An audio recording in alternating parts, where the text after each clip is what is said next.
Oh boy, my favorite show. Boring. We need to be mad. We need to be angry. We're thinking too much around here, guys. How dare you? That is so cool. That is so fun. Oh my god, dude. That's so big, dude. We gotta have a better ground game to overpower the corporate media structure and the propaganda. I'm right on the polling. I'm right on that. That's undisputed in my mind. That's undisputed in my mind. Politics is more complicated than that. Waging political capital in an effective way. Boring. Politics is more complicated than that. That is so cool. That is so fun.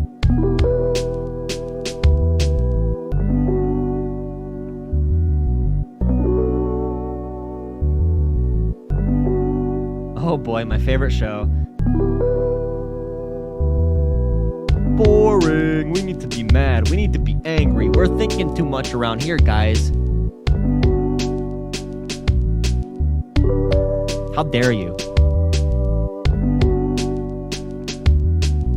That is so cool. That is so fun. Oh my god, dude. That's so big, dude. We gotta have a better ground game to overpower the corporate media structure and the propaganda. I'm right on the polling. I'm right on that.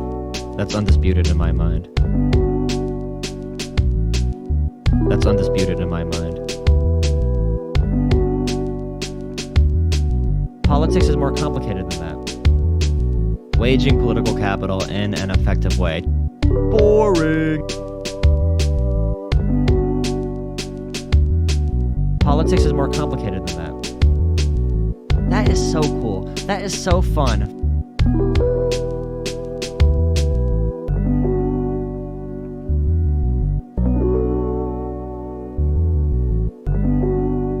Oh boy, my favorite show. Boring. We need to be mad. We need to be angry. We're thinking too much around here, guys. How dare you? That is so cool. That is so fun. Oh my god, dude. That's so big, dude.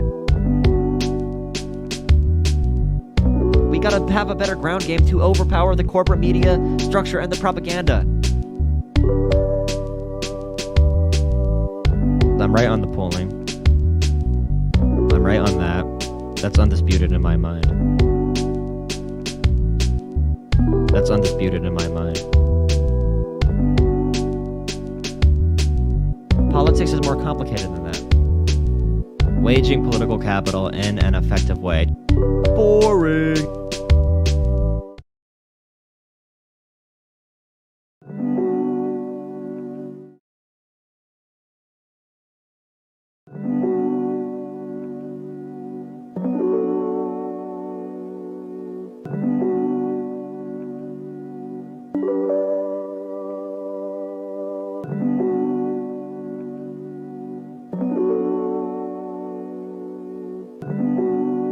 Oh boy, my favorite show.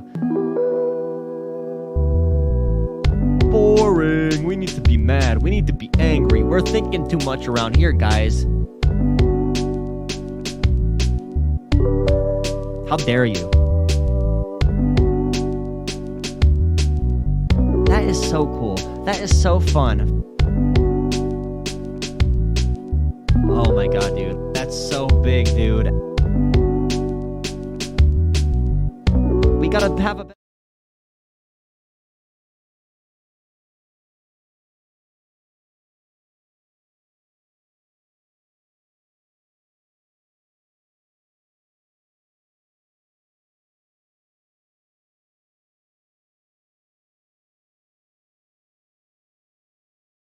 Hello. Hello. Hello. Hello. Hello. Hello. Hi. Hello. Hello. Hi. Hi. Okay.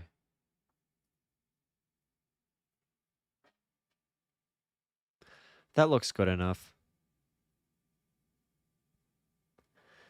Jimmy Dore on Joe Rogan, Bernie Sanders on Krystal and Kyle and Friends. You don't know who any of the people in the title are? You saw okay. You don't know any of those people? That's wild.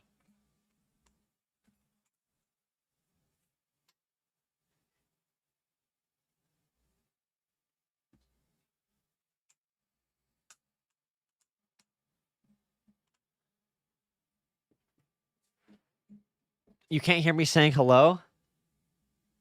Do I have to say it again? Hello. This is gonna hurt. Oh, pain. Pain. Pain. Oh no, I don't know if I could do it yet. This is gonna be so painful. Ugh. This is that premium content that I love to make. Bathroom stream. It's educational. If you're on the toilet, you're teaching people how to wipe. First, you grab the toilet paper. Fold it on your palm. Position your palm in between the two buns. And then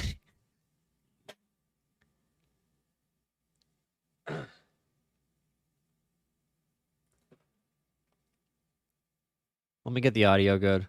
Right. As we mentioned before, I sat down yesterday. Senator Sanders, who obviously is a very busy man at this point, gave me 30 minutes of his time to delve deep into the reconciliation. Okay, so this is going to be really, really bad and painful to watch, but I need to do it. I need to.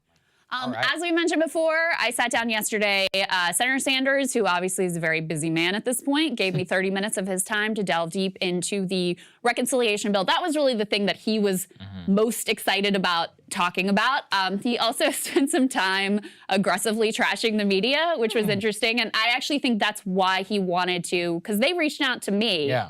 We actually didn't approach them because he felt so frustrated that he never gets a single substantive question from mainstream media, which I also thought was just interesting and telling in terms of his mindset. So now Bernie Sanders, frustrated with mainstream media, is going to go to Krystal Ball so she can say really dumb stuff. I mean, at least she probably said something about the infrastructure plan, but then she'll be like, "Why aren't you publicly shaming Joe Biden, Bernie? You should be cursing out Joe Biden in front of the Capitol." But I tried to push him on. Remember, as Krystal Ball says this, Bernie, why are you not attacking Joe Biden more viciously? Nina Turner right now is having to walk back her attacks against Joe Biden. Why? Because those attacks were not pragmatic. The way Nina Turner approached Joe Biden alienated Joe Biden's voters. When Nina Turner called Joe Biden a half plate of shit and all the other stuff she said about him, it alienated Joe Biden voters, which makes up a lot of the Democratic Party. A lot of Democrats like Joe Biden. They like a lot of figures that aren't liked by the left. So, like Nancy Pelosi has above a 70% approval rating in the Democratic Party. So Nina Turner, by saying the things she did about Joe Biden, alienate the voters, and also you ruin your chance to work with these politicians one-on-one. Although media does influence things. Money in politics does influence things. Constituents does influence things. Your relationship in politics, your relationship with other people does matter. What happens in the back rooms of politics isn't always going to be brought to the forefront. And you can't always approach politics like an activist. Sometimes you need to be a good policy advocate. You need to actually know how to work pragmatically in politics to get stuff done. So as Krystal Ball says what she's about to say to Bernie Sanders. Why aren't you yelling at Joe Biden? Remember what Nina Turner is having to do right now. Was just interesting and telling in terms of his mindset. But I tried to push him on his impression of the Biden administration seems to be very different from my impression of the Biden administration, right? He still uses Why? Why is the audio not mashed up? Look at her lips. The audio is not mashed up with it. Language oh my sometimes God. about FDR. He certainly sees his reconciliation bill as incredibly significant. And I do think it's fair to say, if the $3.5 trillion gets through as it is now, it is quite significant. Is it everything we would? Of course not. But universal pre-K and free community college and investments in climate and all of these things, like these are good and significant and long-term things. The child tax credit, I did a whole thing here about how significant that ultimately is. But he seems to have this view that Biden is really doing everything he can and like that this is historic and it's different from the way that past Democratic presidents have acted. And of course, I very much disagree. I don't understand why. It is objectively different from other presidents. Are any presidents great? Objectively, no. No presidents are great. But is what Joe Biden is doing right now with a Republican Senate good? Yes, it is objectively good when it comes to the standard of the presidency. You don't compare a president to what is ideal. You compare a president to what is realistic and to what has happened in history. If you bring up LBJ or FDR, those are not good examples. LBJ had the government. The Democrats had the government at that point, and things like the war on poverty barely went as far as people think they went. FDR had a lot of unilateral power. He can do whatever he wanted at the push of a button, essentially, when it came to the New Deal. Joe Biden, pressure him on things that he can do unilaterally, which would be like student loan debt. There is a debate on how that would play politically. What Bernie Sanders is good at, go to states like West Virginia, if you can even try to do that, or wherever cinema is, where Manchin and Cinema are, the people who are hurting your current legislation, go to those states, get voters on your side. That's a good idea. I think going on the ground is a good idea. Direct policy advocacy, great. One thing you can't do, though, is you can't approach policy or politics as if it's a cartoon game show, or as if it's like a boxing match or something that is supposed to be a spectacle. You need to be smart when doing it, and you can't alienate voters in the process. I guess I want to hear what Bernie says. For allowing Senate parliamentarian to like dictate what the agenda is going to be. I don't understand why you're. Okay, the Senate parliamentarian, she's saying so much dumb. Dude, even if they wanted to bypass the parliamentarian, 8 Democrats were not going to vote for $15 an hour. When it came to putting that in a budget reconciliation bill. They just ignore basic things. It's so annoying. Holy crap, they bring this point up all the time.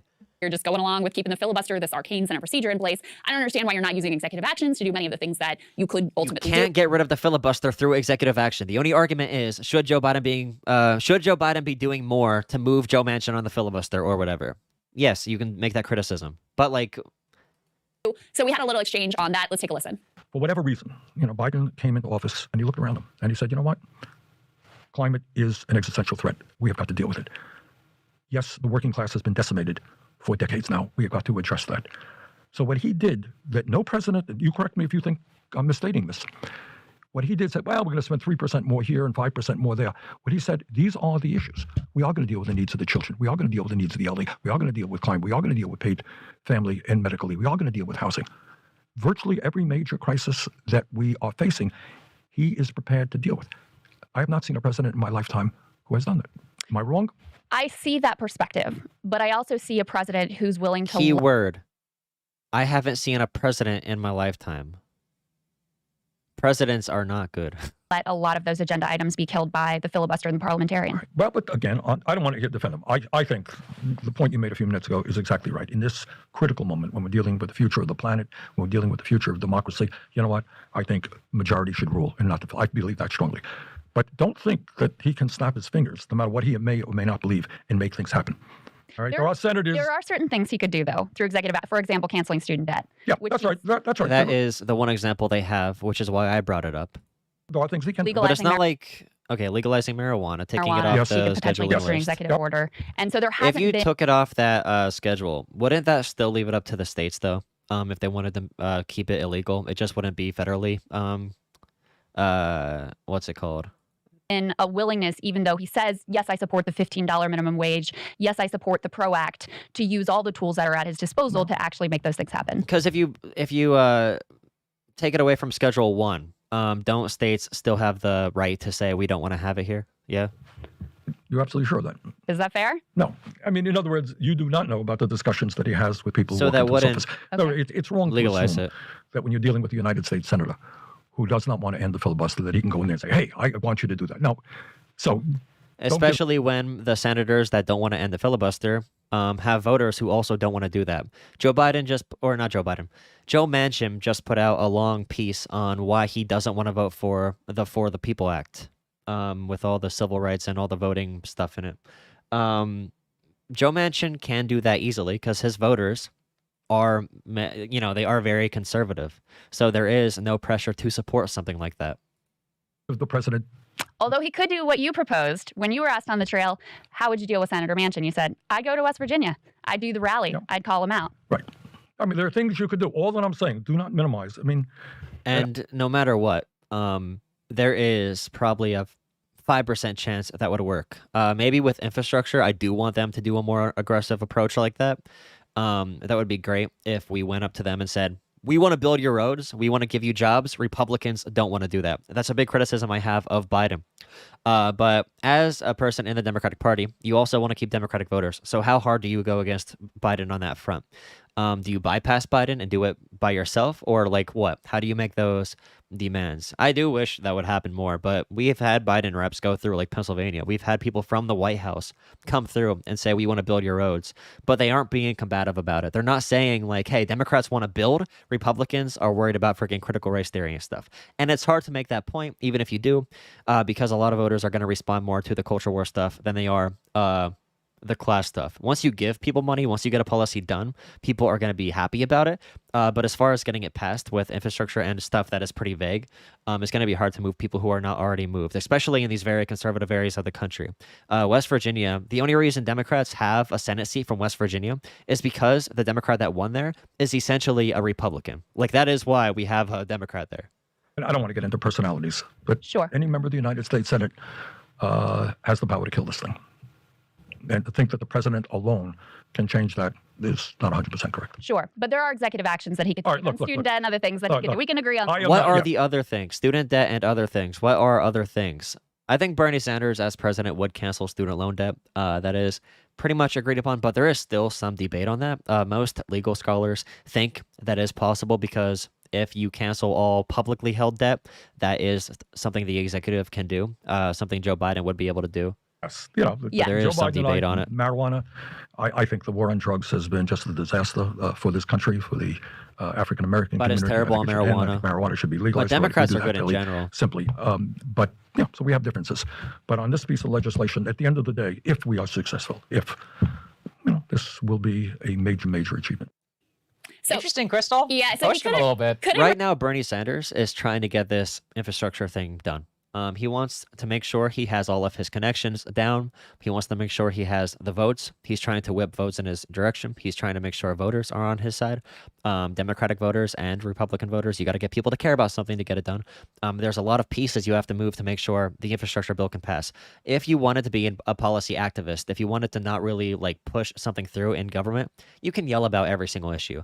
You can say, yeah, sure, Joe Biden is doing decent on infrastructure, but what about marijuana? What about student loan debt? You can do that, but you're not going to get infrastructure done. It makes sense to put all of your political power in one area, to put all of your pull towards the infrastructure bill. If you really want to get that one thing done, that should be your prerogative, and that should be your focus. really disagree. I don't really know who this guy is. When did Mr. Institutionalist? I gotta say, this is very, very out of character for him. It makes sense in the context of your interview. Look, Bernie, the reason he's talking this way, he's a Senate budget chairman now, which is frankly, at least at this moment, one of the what is he? Probably the third most powerful person in Washington behind Chuck Schumer. I mean, at this exact moment, right. he is that. And I actually talked to him about. I asked him, "Do you still see yourself as an outsider?" Because I wanted to see what that's been who he has been for 40 years. Yeah. Even when he was mayor of Berlin, he was still the outsider. He's a socialist mayor, right? And probably the only one in the country at the time. And then you're seen as this gadfly in the House, and then you're seen as this gadfly in the Senate, and you're just out there throwing bombs. You're taking the 99-1 votes and all of that stuff, and now you're in the room. Now you're the one who's thinking about like, oh God, I got to not say anything that's going to piss off Joe Manchin and lose his support because I got to get this. And you could see that very clearly. I got to get this bill done. Yes. So he went from yelling to having real power. Yeah, with power comes responsibility, and you need to know how to use real power for it to matter. But it's not in his nature to spin in the way that most politicians do. So he just sort of grants like... Yeah, it's not in progressives' nature to do good in politics either. Progressives aren't usually good at working within the U.S. government in general. So I guess when people do get in, like an AOC or a Bernie Sanders, and trust me, Nina Turner is going to do this to an extent. Although I think Nina Turner will probably be the most aggressive one out of all of them when it comes to Cori Bush, AOC, and the entire bunch that we have now. It's not the squad anymore. There's a lot of them. Or Montere Jones and all them.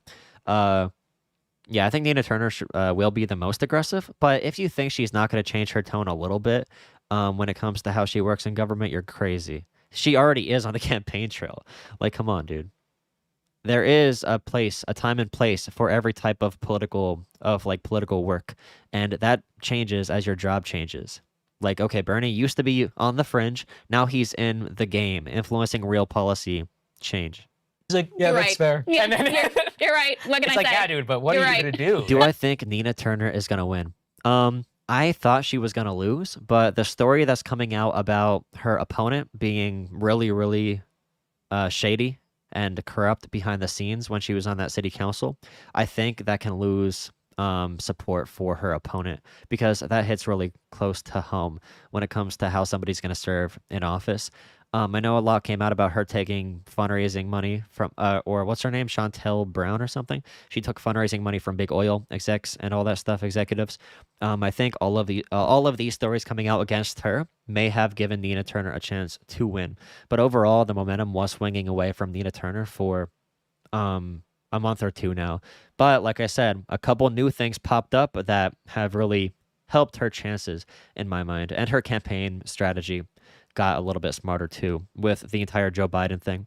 Now Nina Turner's saying, hey, me and Joe Biden are going to work fine together. If Kamala Harris can come in after saying all the stuff about Joe Biden working with racists during the Democratic debates, and Kamala Harris can change how her and Biden are working together or whatever, then I can too. So Nina Turner is fixing a lot about her campaign. Hopefully it's enough at the end here to give her a realistic shot to win. But, I mean, political polling has been very off lately in the past, 4 election cycles, so I don't know what to trust. You're gonna do something That's the vibe I get, basically. Are you going to say anything about it? I just can't... Okay, compared to what he was on the campaign, I don't think a campaign person would accept any of these excuses. The other piece is, we talked about, and by the way, the whole interview, 30 minutes long, which I do think is very revealing of his current mindset, his current role, how he sees himself as in a different place than where he was in other years, et cetera, is going to be on Krystal and Kyle and Friends tomorrow, so you can sub on Substack in order to see the whole thing, which I do think is worth a watch, and he does say some things about the media that y'all are going to appreciate. But I do think that I also pushed him on, okay, why is it only the Manchins and the Gottheimers and the Salt Tax Caucus over there in the House? Why are they always the ones who are willing to walk away? And progressives... They have the most political leverage. They're pretty untouchable with their voter demographic. There isn't much you can do to really move them to your side. There's a plethora of reasons why this is a very difficult thing for them to do. One of their jobs is obstructing progress. We don't want this bill to be done. It's a lot harder to be on the opposite side of that equation. Like a Bernie Sanders or an AOC, you have to build, you have to get people together, you have to get people on the same page, you have to get the bill drafted, you have to get everybody ready to go in the same direction, and you have to make sure the wording gets through correctly. You can't fumble the ball. But it's a lot easier to be Joe Manchin than it is to be Bernie Sanders, because Joe Manchin is like, I don't want to do that. I don't want to do that. My voter base isn't the normal Democratic voter base. I live in a very far right state. Same with Sinema. Same with the one guy from the guy from Delaware. A couple of the Delaware guys or Delaware senators. There are nuances in this that let Joe Manchin do what he does. We don't see that. We don't see... It's not like Joe Manchin just walks in with some BDE and he's like, all right, guys, I'm a Sigma male. Bow down to me. Listen. That isn't how it works. Or I am the alpha. There are a lot of things happening here. red lines drawn and we're going to withhold our support. Oh yeah, Jimmy Dore vaccine conspiracies. I'm gonna do the Joe Rogan Jimmy Dore thing next, I think. You know, he felt like maybe some of what's being done by the Progressive Caucus isn't being seen publicly, that, you know, this behind the scenes, they're very influential. And so the bills are, you know, he framed it as like the bills are coming out in a more progressive direction. So that's happening ahead of time. And then it's the right wing that's trying to pull it back. I just don't agree with that. When you see, you know, $15 minimum wage off the table, public option off the table. He did say that lowering the Medicare age may still be possible within this reconciliation bill. So we'll see. Yeah. All the climate change provisions were stripped down of the bipartisan infrastructure bill. Like a lot of progressive priorities, frankly, no progressive priority has been implemented yet on a permanent basis. There were some short-term things in the relief bill that were very good, but it's hard for me to celebrate like, okay, you had these short-term things which reduce poverty and were great, but are we actually going to get to any of these bigger? How many people in the Senate are progressives? If we really think about who's in the Senate, what proportion of the total Senate is made up of progressives for a bipartisan bill? If you really think about it, it makes sense that we need to make friends with Democrats and not piss off like Joe Manchin, because we aren't going to get something super progressive through the Senate. So we need to make sure things are pretty settled for the budget reconciliation bill. But the issue there is people like Sinema are still going to be mean, are still going to be bad people and block the process, sadly, you know. But that's why you need to focus sort of with a party framework as you're going through this. And in general, like I said, the Senate is such a small proportion progressive. Of course, we're not getting a lot of these policies done. How do we fix that? We already have a representation problem with how the Senate operates. So, yeah, I don't know. Broader programs that we're talking about, and I think he would himself say, like, don't know. It's a work in progress. 7? I'd have to look at the actual list. I know Bernie, Warren, I guess when Kamala was in there, she was technically considered a progressive with her voting record, right? Progress, and we'll see. So very interesting conversation. Yeah, it was. I'm you know, Ossoff. I think watching the full thing is important for people. All I know about Ossoff is he's working his ass off. Because understanding and watching this outsider become the Senate budget chairman, and Yeah. then I love how he's defending Biden. He's like, you don't know what's going on in the Oval Yeah, Office. it was I'm like, what happened to you? You're right. Yeah, Well, like, and yeah, I said, well, he could do, because this is something Yeah. that drives me crazy, is Barack Obama does the same thing of pretending like 100%, yeah. the votes are set and there's nothing you can do, and as the president, you're totally powerless. And it's like, you had an answer for, you got asked this question all the time on the trail, and you had an answer for it. You were going to go to their district. You were going to be in West Virginia. You were going to put the pressure on. And look, maybe it works and maybe it doesn't, but you can at least try. Yeah. And again, he can't really, it's not in his nature to spin, so he just kind of has to be like, It just sits there. yeah, you're kind of right. He's like, yep. Hey guys, thanks so much for watching. That's right. Just as a reminder, you can become a premium subscriber today. Wait, what is the CPC? What is that? Anyway, this take on Bernie is out of touch, uninformed, like all the takes they have on like Bernie and whatever. You can make criticisms that he should be more aggressive in some areas, but we want foundational change, and our best shot at foundational change right now that's going to help people is his current strategy. Is it guaranteed for success? No, it's not guaranteed for success. But right now, like I said, the Senate is set. The Senate is around 5% progressive. The Democratic Party is around 25% progressive in the Senate when it comes to politicians. We need to get priorities through on a budget reconciliation bill. So right now, when it comes to the filibuster, if Bernie Sanders, the budget chair, went into West Virginia, or if another more progressive senator went into West Virginia under Joe Manchin's territory and said to his voters, Joe Manchin sucks, you're going to lose Joe Biden for literally every reconciliation bill. You're going to lose Sinema for literally every reconciliation bill. So although it might not be fun, it might not feel good, it might be terrible to play politics and to make connections and to make sure you don't piss anybody off, although that doesn't feel good, that is the route that's going to help the most people. It is what it is, as they say. Cool. One video. Yeah. We are independent media. That means, basically, we are going to make you give us money. We're going to guilt you into giving us money so we can keep our channel afloat. All right, I want to see this, dude. Woo-hoo-hoo-hoo, baby. Oh, yeah. Remember, Joe Rogan, all of the time, says, I don't know why people like think I'm so controversial. I'm just a dude. I'm just some idiot getting high and talking to people on my podcast in my garage or whatever. But Joe, wait, why did I almost said Joe Budden? You know who Joe Budden is? Okay, let me restart.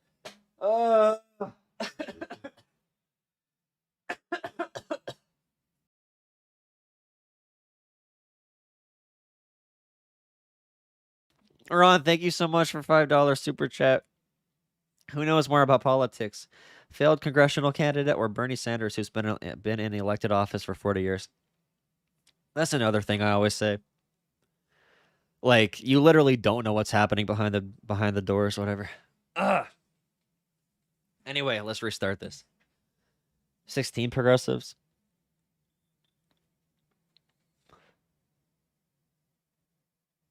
Cough away from the camera. No. So it's really funny how Joe Rogan complains. He's like, dude, why do people take me so seriously? I'm not really that controversial. I'm just talking to my friends while getting high, dude. Like, come on. But then he goes on to comment on literally every single important controversial issue. Like, if you're not a news commentator, stop giving long, drawn-out opinions on literally everything. Or at least preface it with, don't listen to me. I don't know what I'm talking about. Because all of his fans think he's some, like, guru messiah who has a third eye and knows the secret to the universe. All the secrets. Not the secret, all the secrets. My bad. The Joe Rogan Experience. So what about, like... And, yeah, Jimmy Dore. Jimmy Dore, bad. Yep, that's all you got to know. About ivermectin? Yeah, sure. So I covered it, what they did in Mexico City, and ivermectin seems to be a drug that not only treats it, but it will prevent you from getting it. I think we need studies. We need legitimate studies, and I don't know how that happens, because the problem with this argument, this conversation is, that's one issue though. He's impartial or whatever. So whoever is in the room with Joe Rogan, he's probably gonna agree with. So if he's only inviting on idiots, he's probably gonna be pulled in that direction. You'll have people saying, I've used this on my patients, like Dr. Pierre Corey, who's been on this podcast. And I 100% believe him, and I support him, and I'm not saying that he's not telling the truth. The problem is, I think in order to state something emphatically, like this is what we need to do, this is the best treatment, we need studies, right? This is the only way you find out. And, well, who's going to fund these studies? Who's going to fund a study? And the problem is, it's a generic drug. That's it. No one wants it. It's a drug that's been around for 40 years, has a long history of use. And also, there's a difference between using it as a prophylactic, so using it as a preventative measure, which is one of the things that Dr. Pierre Corey talked about on this podcast. I forget where they used this, but there was there was hundreds of doctors, and then there was a percentage of them that used ivermectin as a prophylactic, and there's a percentage that did not. The percentage that did not, half of the doctors, roughly, or half of the healthcare workers got COVID. The percentage that did use it as a prophylactic, 100% did not get it.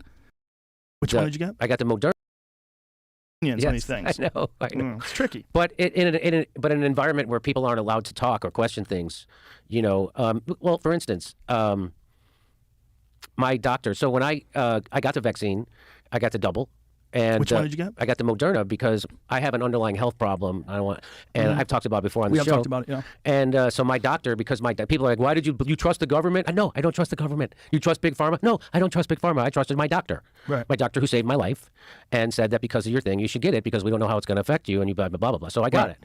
And then, I just, the symptoms you get from it, they never went away for me. What were your symptoms? So I had body aches, flu-like fever. I had a joint pain. I had a stiff neck. Have you tried going in an ice bath for 20 minutes? Literally, all of those things are things Jimmy Dore has complained about before. He's had a major traumatic back injury. He's had these problems his entire life. This stuff hasn't stopped. So after he got the vaccine, he's going to blame all of this stuff that he already was experiencing on the vaccine, as if he's still having effects from the vaccine. This is so bad for 1.5 million people to hear. Holy crap, dude. Feeding into anti-vax conspiracy theories. And Jimmy Dore himself is a hypochondriac. He is a conspiracy theorist. If you look at his channel, he's going literally crazy right now, burning every single bridge he has ever had. Everybody has disowned him, cut him out of their lives, other than Joe Rogan, I guess, because he's going absolutely off the walls. Like, holy crap, dude. Yeah, my stiff neck is from the vaccine. Nobody I know has reported a stiff neck from getting the vaccine, and I know like 100 people who have gotten it, and I've talked to them about their side effects or whatever. It's been like a day of like flu-like symptoms, and then they feel fine. And nowhere has it been reported that a sore neck or like joint, like, dude. Sorry. Yeah. So how long did it? Yeah, how I'm still long? cold. I'm still I'm cold. just warming up now. I It's can fucking tell. 2 hours in this podcast. I can tell. Is when you? How long did it last? How long did your symptoms last? So on April 17th, I got the second jab, and I just never got better. Was it immediate before after the first jab? Did you have side effects? Yes, but they went away. And then the second jab. How long did they last after the first shot? I don't remember, but because a couple days. Yeah, it was like maybe a week. I think a week. And then the second time, they just never went away, and I was like, "What is going on?" Because I would get these waves of exhaustion a couple times a day, and then my producer had the same stiff. At the fifth week, I had a stiff neck. He got a stiff neck, and my wife got a stiff neck, and we all got the stiff neck on the side. He should be going to, oh my, this is science right here. He should be going to his doctor. I hope he brings that up. If he went to his doctor and said, what's going on? Is this from the vaccine? Because his science right now is everybody I know that got the vaccine also has a stiff neck on the side where they got the vaccine. Got the shot. And the mRNA vaccines are having to do with your muscular system because they inject it into your muscle. That's how it's done. That's why they do it up there on the shoulder almost. So I want to see if he actually went to his doctor or if he's just spouting off weird stuff that he's feeling in his body that's already been breaking for a long time. The jab, that's the term anti-vax people use. Oh yeah, I got the jab. Yeah, that is true. I saw Nico House. I saw a bunch of, I saw people use that term. So I got it on this side. They got it on that side. And then I looked it up, and it turns out stiff neck is a thing that people experience from the jab. And I was like, oh, I didn't know that. Oh, They don't no, tell I you got to look it up now. that. And so that's common. I'm like, okay. And then it spread to the whole neck. Okay. Now my producer and my wife, it went away. Their stiff necks went away. Mine didn't. So anyway, I tweeted about it. I tweeted like, hey, this is just to let everybody know this is what's happened. This is my reaction to the vaccine. Yeah. And because when people started to come on me, like call me anti-vax, and Right. I'm like, no, I got the vax. Right. I got it. I go, when people have a reaction to an experimental vaccine that is not FDA approved, you're supposed to not suppress the reactions. You're supposed to ask people what the reactions are so we can make the vaccines. Does anybody have an article or something that says neck pain is commonly associated with the COVID vaccine? Because I haven't ever seen anything like that. So if anybody has that, please let me know. And by the way, with the vaccine side effects, there are literally hotlines you can call and report these side effects too. You can look up all the data on it. The death rate from vaccines is literally like 0.00001%. It's insanely low.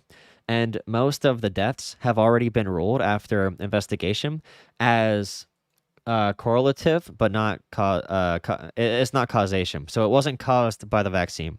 So for example, if you take a population of 100,000 people, usually a certain number of those people are going to die.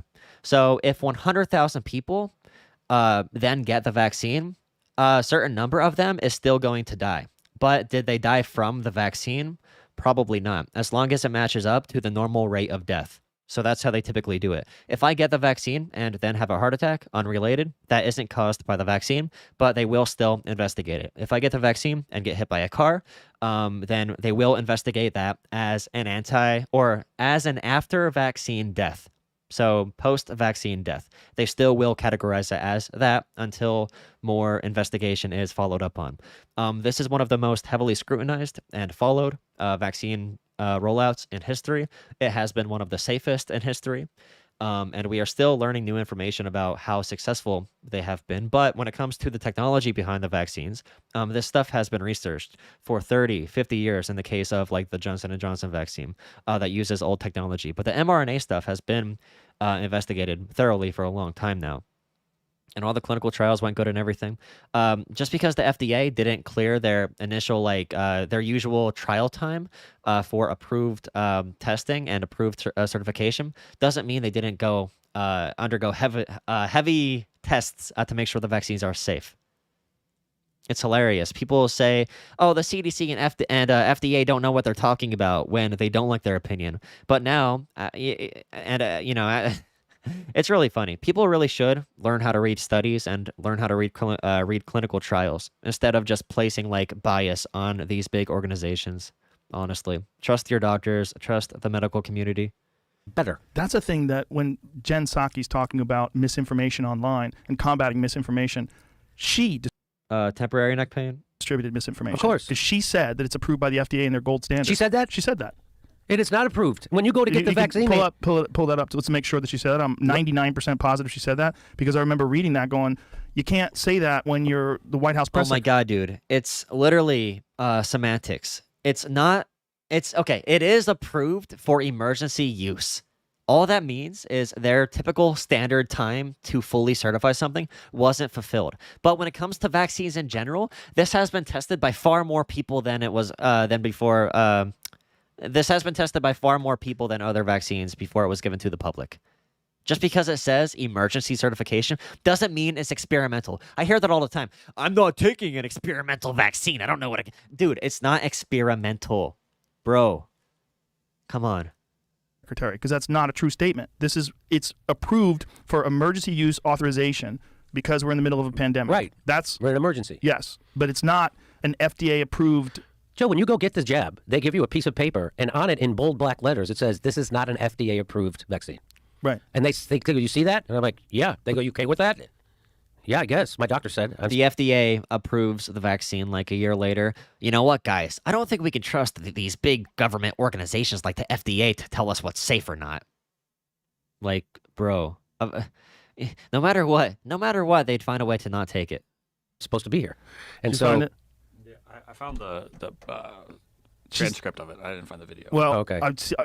I'm pretty sure I saw the video, but I definitely have read the transcript, and I want this to be accurate because it's a big accusation. This is what she said here when someone asked about the misinformation. What is this on from? Facebook. WhiteHouse.gov. Yeah. Okay. So you know more than just a competition about vaccines, the risk impact. Okay, here it is. Misleads the public by falsely alleging that mRNA vaccines are untested and thus risky, even though many of them are approved and have gone through the gold standard of the FDA approval process. They have gone through the gold standard of the approval process. They just didn't go through the generic one. They fast-tracked it, which means they gave more resources towards it. They didn't just start using it. They did more to make sure it was okay. Yeah, he keeps on saying jab. True. The same people that before wanted the FDA to allow more experimental treatments. You know, it really does suck that if Trump was in office, this would be known as the Trump vaccine and everybody would be getting it. That is really depressing that it got so political. Right? That's not true. so she's saying many of the mRNA vaccines. Right. There's only 2 that are mRNA vaccines. Let's It's do a clinical analysis. Let's read the transcripts. Oh, she said she said all the information that vaccines are dangerous is made up of lies? No way. No. Oh my, dude, Joe Rogan is a political commentator. He's a very serious political commentator. Don't let him hide behind the podcast comedian host label. messenger RNA. That is the Pfizer and the Moderna. That's the ones that we use in America. The Johnson & Johnson is it's an adenovirus vaccine. It's different, as is the AstraZeneca, right? No, in America, it's an anti-vax like dog whistle. The jab might be used in different countries, but we're talking about Americans when they talk about the vaccine. The AstraZeneca, I believe, is very similar to the Johnson & Johnson. They're different. But the point No, is, but that's what she was saying. That's what Joe Biden said too about the vaccines. It's all semantics, though. What really matters is, are the vaccines safe? Have the vaccines gone through thorough testing? And are they being monitored for side effects? That's all that really matters. Every single time a new side effect comes out from the Johnson & Johnson one, for example, they have said too much about it, honestly, with their public releasings. Because remember when they paused usage for the Johnson & Johnson vaccine because like 1 out of 1 million people got a rare side effect, which they survived? 1 out of 1 million people. They halted use of the vaccine. I would be able to make a good argument for them being too careful with this entire process. Too careful. They are being too careful. The entire medical community, the entire scientific community, their necks are out there right now. They want this to succeed. They need this to succeed. They're being very careful with it. So yeah, it's a semantical difference. But yeah, the only question is it safe? Is it effective? The Johnson & Johnson uses the old technology, and Moderna and Pfizer, they use those ones that was developed by DARPA. She didn't say they were FDA approved. She said they went through the FDA golden, whatever she said, the golden standard process to make sure they're safe. That's what she said. The point is, it's like, it's not FDA approved. No, because that You takes a can't- while. So if she's saying that, Yes, it takes. See, this is what is the big part here. Jimmy Dore just said it takes a while to be FDA approved. But can you hypothetically condense a lot of resources to fast track something and make it come out before the usual approval time? Sure. Their approval time is for like non-pandemic situations, but that says nothing about how dangerous or safe the vaccine is.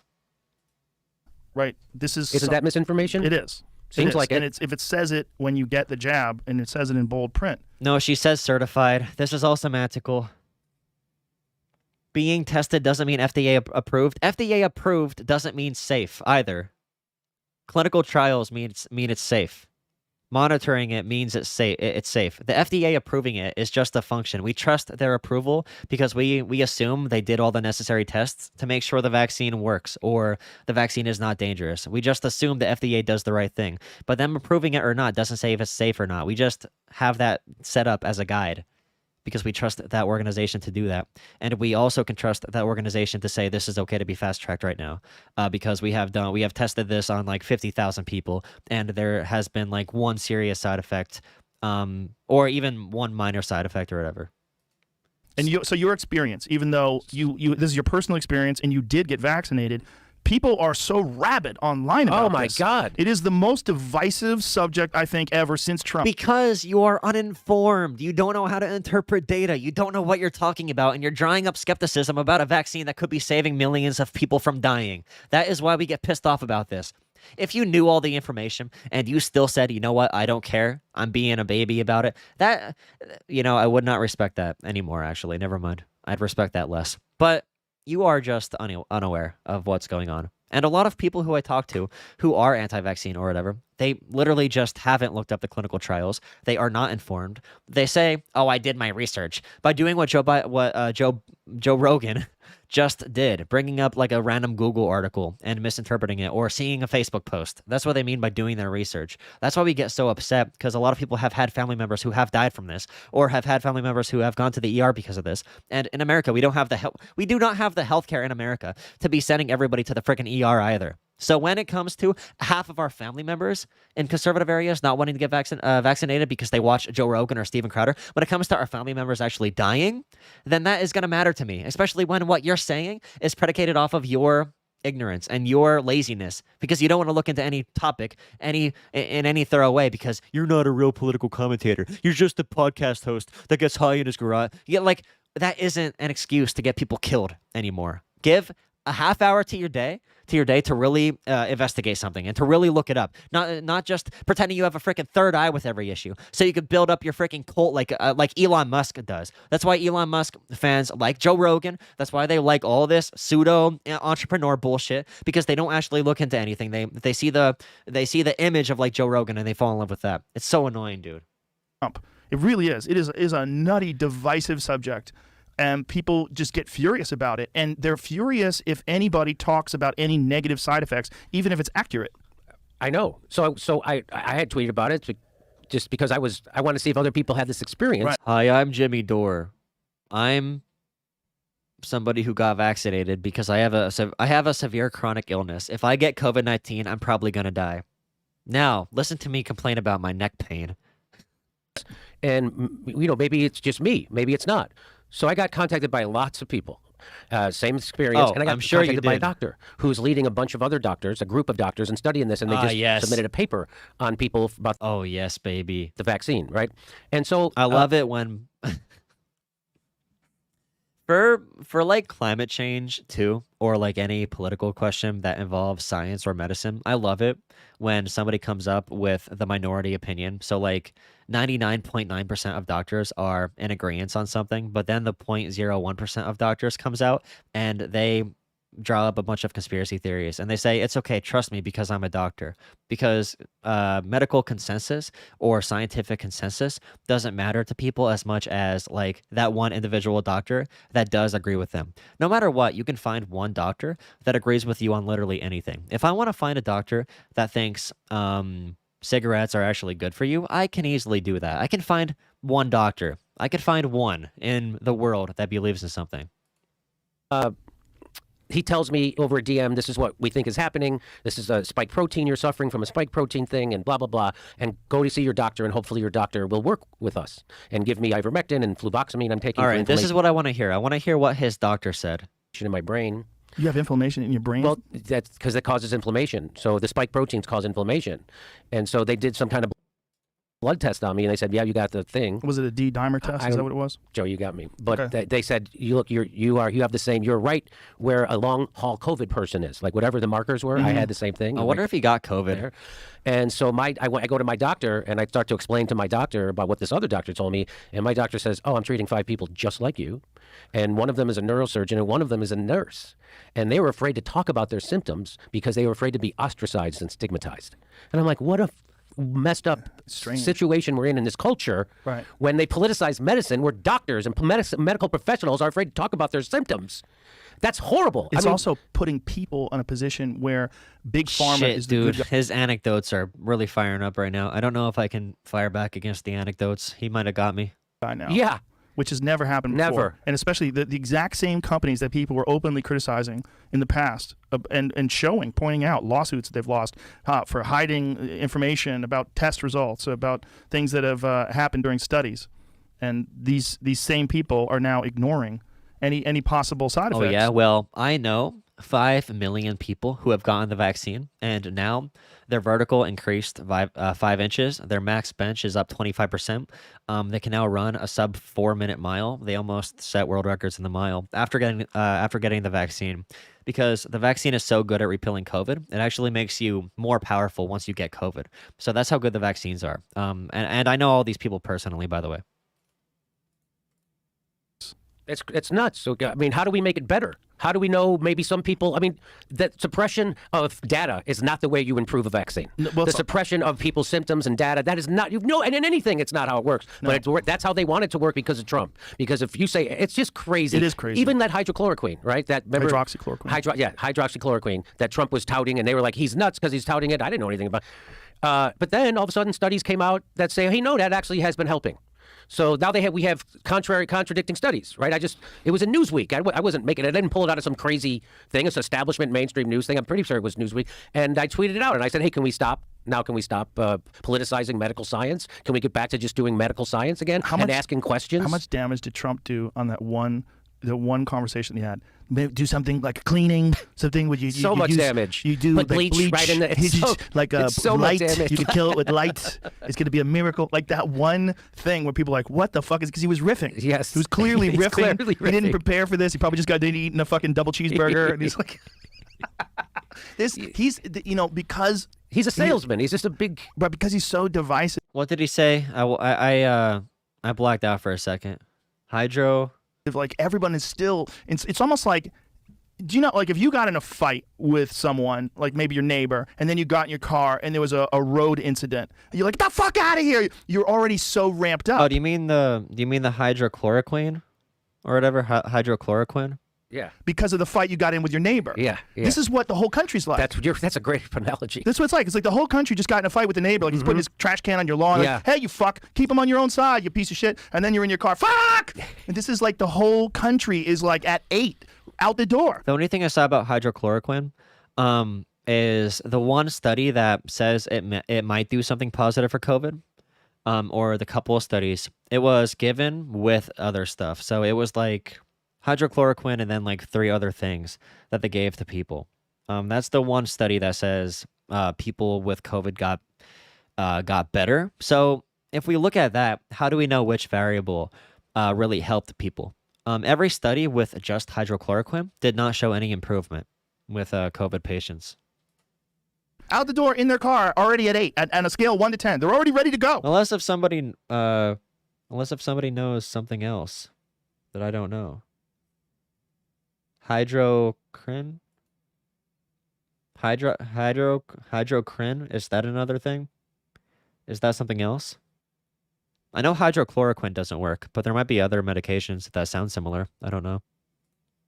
And so whether it's the vaccine or whether it's the border wall or whether it's kids in cages or what the fuck, whatever it is, everybody's so goddamn angry. I'm pretty sure remdesivir, is it called? Remdesivir is the one that can be used for COVID. Ready to go. And then you deal with the economic crisis that a giant percentage of the country just went through over the past year, and then losing loved ones to this fucking disease and all this chaos and and so many people who have never experienced like high levels of adversity, and all of a sudden they're confronted with it. If you've played it safe your whole life. Oh yeah. They say over semantics that she was lying or whatever, and then Trump just says random BS. That gets people killed on the daily because he's dumb, and they don't say anything like, "Wow, he's such a funny guy, bro. He was riffing right there, wasn't he? Oh yeah, so much damage, bro." You've really never done anything risky, never taken any chances. You've had a regular life and a regular job. You played safe. And then all of a sudden, now you're fucked and you're confronted with a perhaps deadly disease that might take you out. And you got all these other problems in the world. And everybody's like, and they don't have the coping skills. They don't have the ability to handle these things. And that's where we find ourselves. I guess if a doctor wants to try it, they can try it, right? Or in a clinical trial. As a country right now. And it's weird because then you have that with the echo I don't chamber. like using patients in doctors' offices. It's difficult. Because if you give one drug to enough people, you're going to get people who recover. But how many people that recover are recovering because of that one drug? Aspect of social media. How do where they everybody's just monitor looking it? for positive reinforcement of their own ideas and confirmation bias. It's wild. Catch new episodes of the Joe Rogan Experience. Yeah, bro, it's wild. I can't imagine going somewhere for confirmation bias. Crazy. I can't even imagine it. All right, what else happened? Dumb. Let's fire up some... What's happening in politics? What did Joe Biden announce about vaccines? $100 vaccine announcement? And David Pakman. Let's see. Kyle Kulinski. I'm pretty sure Kyle Kulinski said something dumb that I wanted to comment on.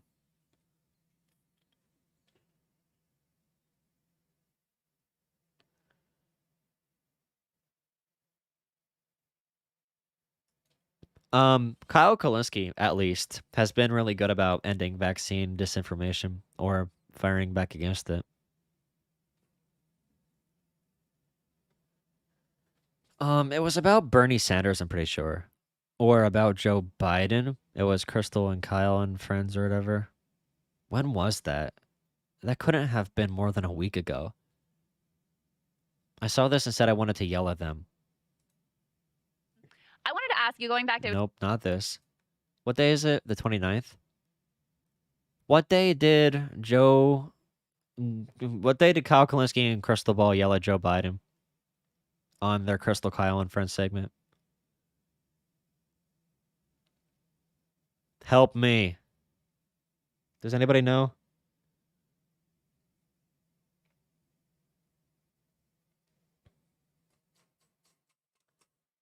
They said Joe Biden lied. Or wait, the media saves Joe Biden. The media saves Joe Biden. Oh, that was 2 weeks ago? Time's going fast. Oh, God. That's spooky. Oh, that's scary. Spooky.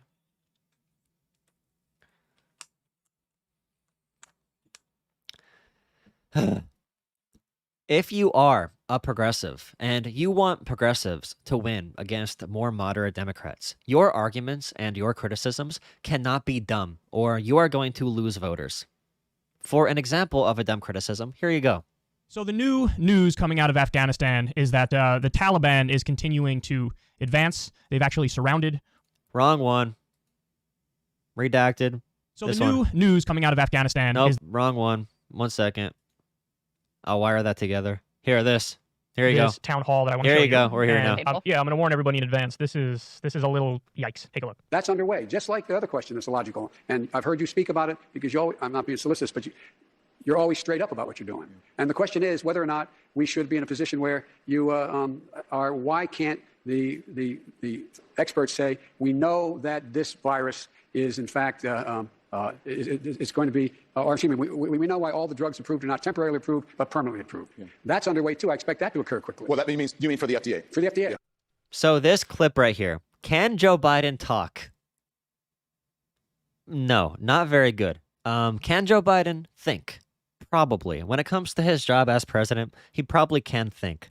The criticism they're about to make is really dumb for a number of reasons. They mischaracterize what Joe Biden is saying.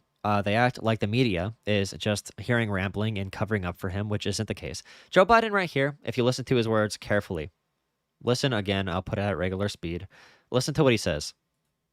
It's going to be, or excuse me, we know why all the drugs approved are not temporarily approved. God, he's struggling, but you have to understand, he is old, he is falling apart, sure, but anybody who needs to do constant interviews in front of the entire country, we aren't used to politicians falling apart like this, but this doesn't say anything about his mental capacity. It really doesn't. If I was in front of this stage, I'd probably forget stuff too.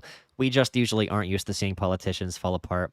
I'm not covering for Biden. It is bad, but yelling about this is going to make you lose Democratic voters for Democratic primaries. Complaining about this, it's a dumb criticism, and now I'll let that play out, but hear what Joe Biden says here. But permanently approved. That's underway. We know why all the drugs approved are not temporarily approved, but permanently approved. We know why all the drugs approved are not temporary, or yeah, they're not temporary, they are permanently approved. We know why they are going to be permanent, because they are safe, because they are effective. So Joe Biden is saying the FDA is letting this happen and they're letting it happen permanently because these are safe things. That's underway too. I expect that to occur quickly. Well, that means, you mean for the FDA? For the FDA. Yeah, for the FDA approving the drugs. They didn't show full context. If you saw the entire town hall, you know what he was responding to, and you know how he responded before they showed the 10-second clip of him. This criticism is freaking lazy. It doesn't work. It's so annoying, dude. God. Criticize actual things. So Yikes. I'll get to Biden in a second, but somebody made a good point. The most concerning part of that is Don Lemon pretending it made sense. And Don Lemon... It did make sense if you look at the entire context. It doesn't matter if Joe Biden fumbled and looked. He did look like an idiot. Sure. That doesn't change the fact that you are being dishonest. You are being dishonest. He was literally talking about approving drugs. That is the FDA, bro. Like rolling with... If you really care about these issues, you should be pissed off that people with such big progressive independent media platforms that are going to be so freaking dumb all the time so actively hurting our cause. Yo, thank you so much for the super chat. I don't know what currency that is, but thank you so much. You'll have to tell me. You'll need to tell me. I think I know the name, but I don't want to say the name because I don't want to look dumb on camera and get it wrong. But I'll tell you if I got it right. Support from India. Keep going, Jolah. Thank you so much. With it, that says a lot about the media. It says a lot about CNN. But listen, when it comes to Biden, I mean, what do you even say? I don't even see a counter argument at this point where somebody could be like, not, bro, he's got a stutter and the thing happened. And Yes, I knew it. Okay, about. I did know that. I didn't want to say it though, because I don't know. Totally fine. This is just like he's always been. He's just always been like this. Yeah, the Don Lemon thing is a good point because... Yeah, the stutter excuse for Joe Biden talking bad doesn't really hold up. He spoke fine. In like 2008 and 2012, he spoke fine. He wasn't stuttering. It is because of old age. Maybe you can argue like, oh, the stutter's coming back because he's old, but he is deteriorating. Any man at that age is probably going to be deteriorating in some way. Trump was just as bad, but Trump was better at giving like filler words with his reality TV star appearance. Does that matter for your capacity as president? When it comes to thinking behind the scenes, probably not, but most of a president's job is for the chief of the head of state. He is an ideological leader. He needs to be whipping public support in certain directions. He's terrible at doing that. He's not a good speaker, and that really hurts him in his capacity as president. If you think about some of the most impressive presidents, they've all been good speakers, whether it be like an Obama-type speaker, even like LBJ, FDR, Roosevelt, any Roosevelt, JFK, a lot of the most effective presidents are going to be good speakers because that's how you move influence. Is he really sitting behind the scenes having a mental breakdown all the time? No, that's probably not the case.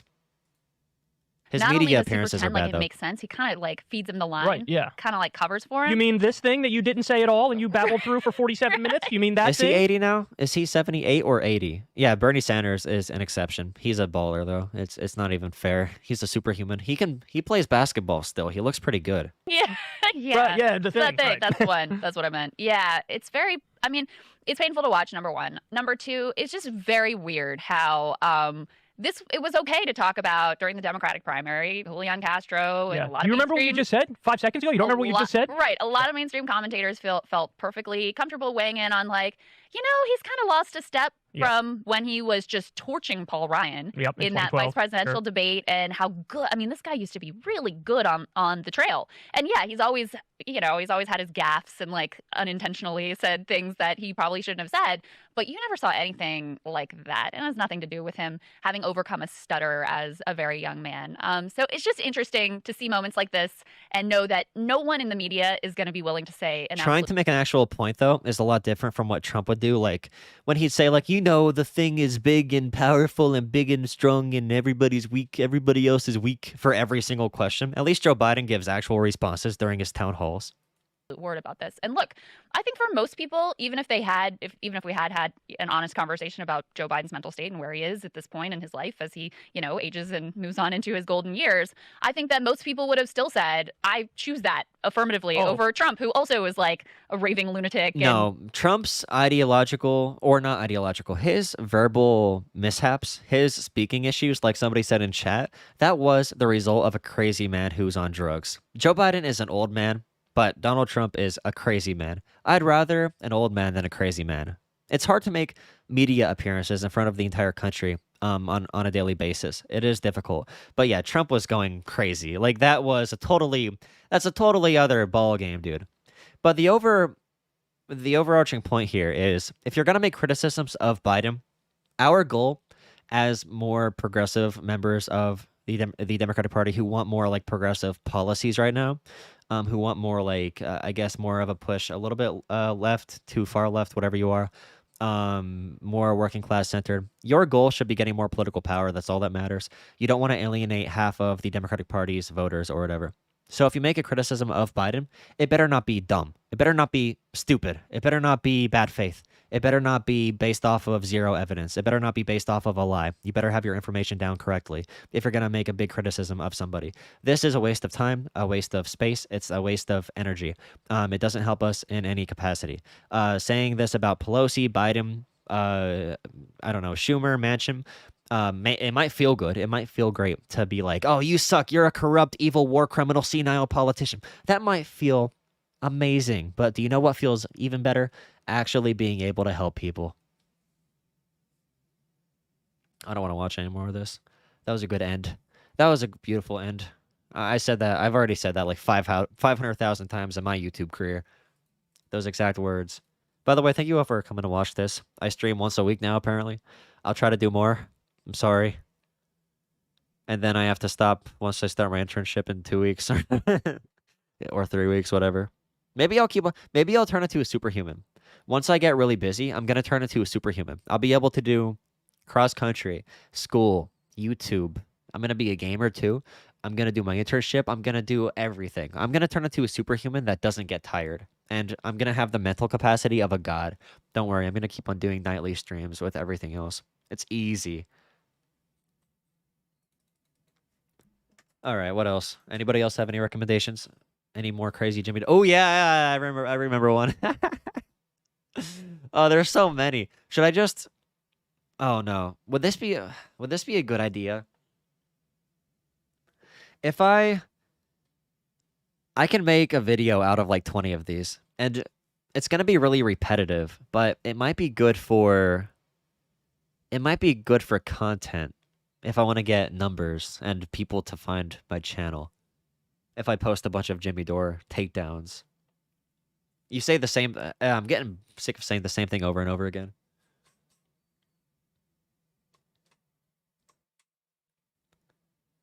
So we aren't allowed to make fun of old politicians who can't speak properly and ramble because political power? Yes. Yeah, sure. Yeah, if it makes us lose voters as progressives, or if it makes us seem as unreasonable, sure. Probably shouldn't do that. And they didn't just say Joe Biden, oh my God, he messed up talking.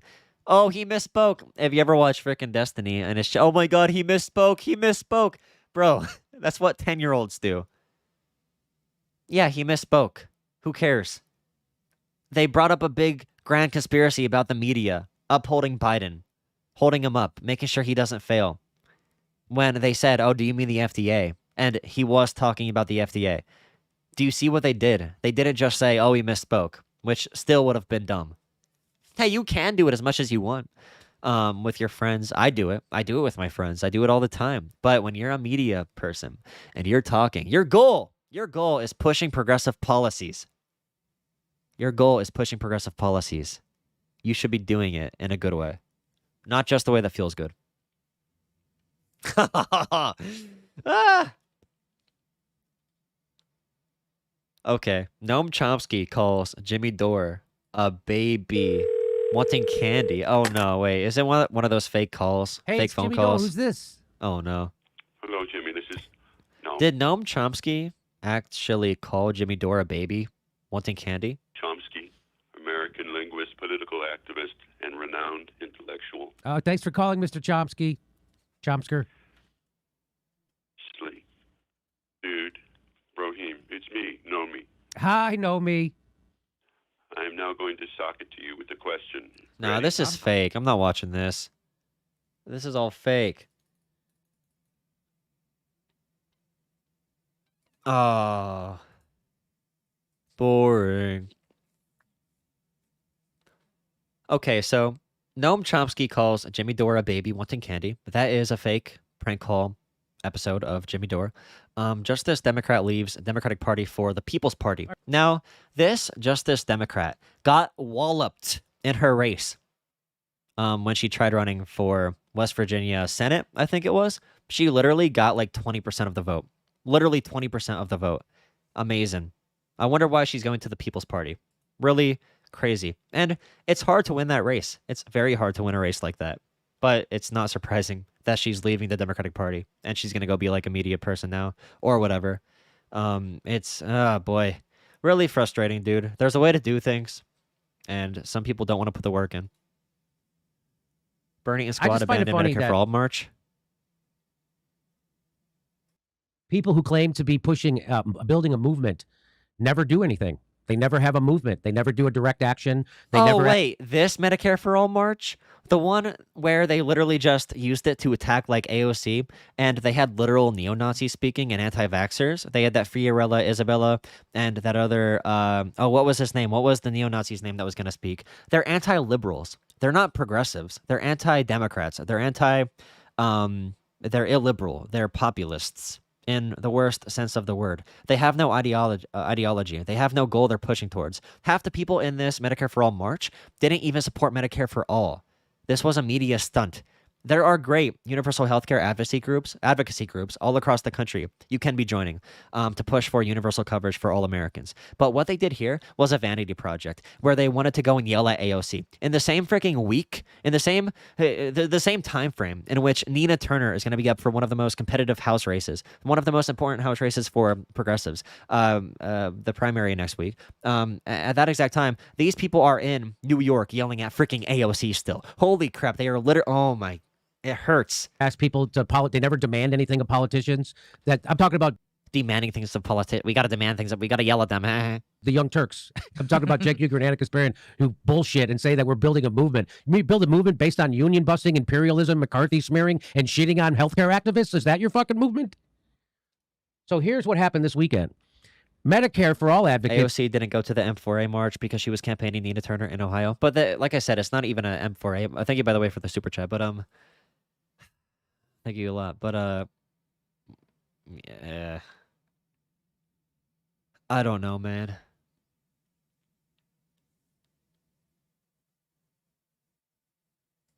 Take to the streets of over 50 U.S. cities. Wow.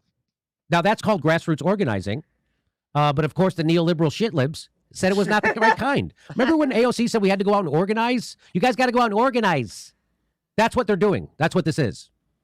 Remember when she said the Democratic Party doesn't do anything unless it's forced? Remember that? Yes. Those are her words. How can we have? I would agree with that. Being forced by social conditions, probably, where people are. You're forced by where the world is moving. The goal is to move the world so that Democrats need to move in that direction. You move the entire political landscape in a way that fits your policies being conducive to political success for everybody. So, for example, if you're going to have a Medicare for All march or a march for anything, a lot of it is getting people on your side, getting people to care about your issue. So, a big media campaign might be useful.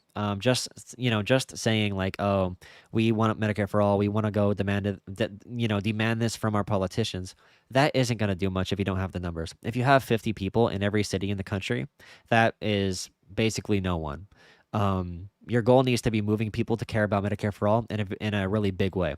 Soft support for Medicare for All doesn't matter. You need strong support for Medicare for All, and it's hard to do. But that's one reason AOC isn't really focusing on that. They're all focusing on getting the infrastructure through and everything.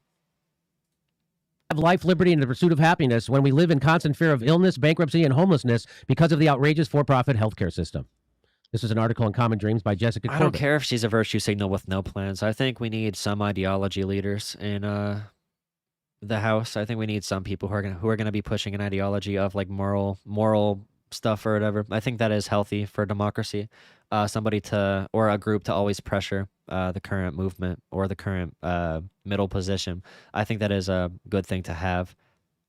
It is important still, even if I think her policies aren't going to get directly done by a lot of what she does. I think it's moving in the right direction to have somebody like that in there versus Chantel Brown, who is literally funded by big oil lobbyists, and she is directly funded by really shady political PACs and everything. And I'm not one, I moved away from the politics of calling everybody corrupt. She literally is somebody who is being propped up by every corporation right now to beat Nina Turner, who is representing small dollar donations and a progressive outsider. So this is a situation in which you can say, oh, corporate money's crashing down. Corporate money wants this candidate to not win. When you have Clyburn coming out against Brown, you have a bunch of White House staff coming out against Brown. You have a bunch of political insiders coming out against Brown, media figures coming out against Turner for all of those. When you have all that happening at once. Just days before the 56th anniversary of Medicare being signed into law, at Medicare for old people, for senior citizens, put it that way. Advocates for a universal public health insurance program in the United States to replace the private for-profit system. Oh, no, Jimmy's getting up there. Jimmy's getting pretty old. By the way, does anybody have any other videos to make videos about? Did any good ones come down the pipeline? Maybe something that's a little bit of a change up. Fauci accused of lying about the virus. Okay, so hot take about Fauci. And I had a friend say this to me. I think I'm not just voting against the establishment. I gave you points of why I think it's good to have an ideological leader that's opposed to the current movement. And I said, literally, this other candidate is being astroturfed. She's being funded by outside sources, and Turner's being smeared by an overwhelming airwave of ads against her. Like, it's decent to have a disruptor sometimes. I'm not saying vote against the establishment as a vague term that they use. AOC supports CIA. Biden ramps up drug war. Voting rights should be the #1 issue to organize around, but people don't care enough about it. How would you ever pressure Joe Manchin to do that? What, like talk about his moral purity? How would that work? This is an existential threat to the country if we don't get this done. I don't think Joe Manchin cares. He has his political incentives in line. That's all that matters to him. Political incentives are all that matters to a lot of people. If you threaten them getting elected, they might do something. But we have no way to threaten Joe Biden right now. He can meet with Republican people, but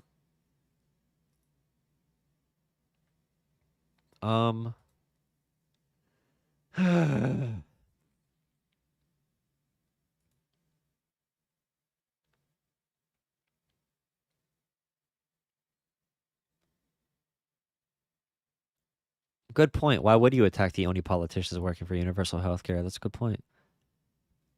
What is Ben Shapiro talking about nowadays?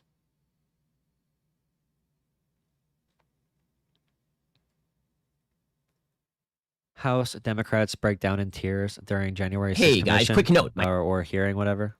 My brand new book, The Authoritarian Moment, is out this week. Go pick up and weaponize the description in the long-awaited Oh my God.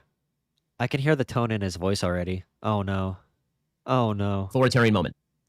Alrighty, well, yesterday also featured the beginning of the January... Hey, isn't it funny? Isn't it funny how quickly the Capitol Police became enemies of conservatives? They hate the Capitol Police now. They want to abolish the Capitol Police because they are talking bad against their baby daddy, Donald Trump, their authoritarian leader, Donald Trump. Isn't that hilarious how this entire right-wing culture is moving towards a cult of personality that has no real values? Isn't that crazy? 6th Commission, the long-awaited January 6th Commission. And everybody on all sides basically acknowledges that this is political. What I mean by that is that we're not uncovering any new information. And yesterday didn't uncover any new information. Everything is political. I mean, if there is a basis of fact around the situation, I think it's good to inform the public of everything. It's good to look into how this all began, what factors led to it beginning.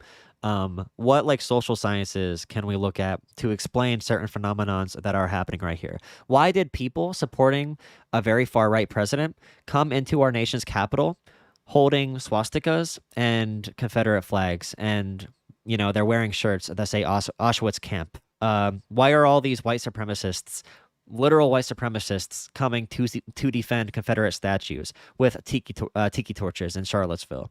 Investigating why this is happening, I think, is a pretty big deal in our country. Why this domestic right-wing, far-right terrorism is springing up over a political leader. This isn't normal. It's not normal for people to be mad about this. When it comes to BLM stuff, people bring it up a lot. BLM is protesting too. Oh, they're Antifa. Dude, protesting over material conditions is a totally different thing. And I know they don't understand systemic racism or like income inequality or anything. But protesting against systemic racism or another systemic inequity or inequality is much different from literally just showing up to subvert democracy because you support your literal cult leader in Donald Trump. The Republican Party had no policies on their platform for 2020. All they had was, we are going to worship Donald Trump. It always comes back around, baby. We are worshiping one man. This one man can solve every problem. Ben Shapiro is talking about his book called The Authoritarian Moment. Nothing is more authoritarian leaning than when one person comes up and says, I alone can solve all your problems, and then his entire political party agrees with him. That is authoritarian.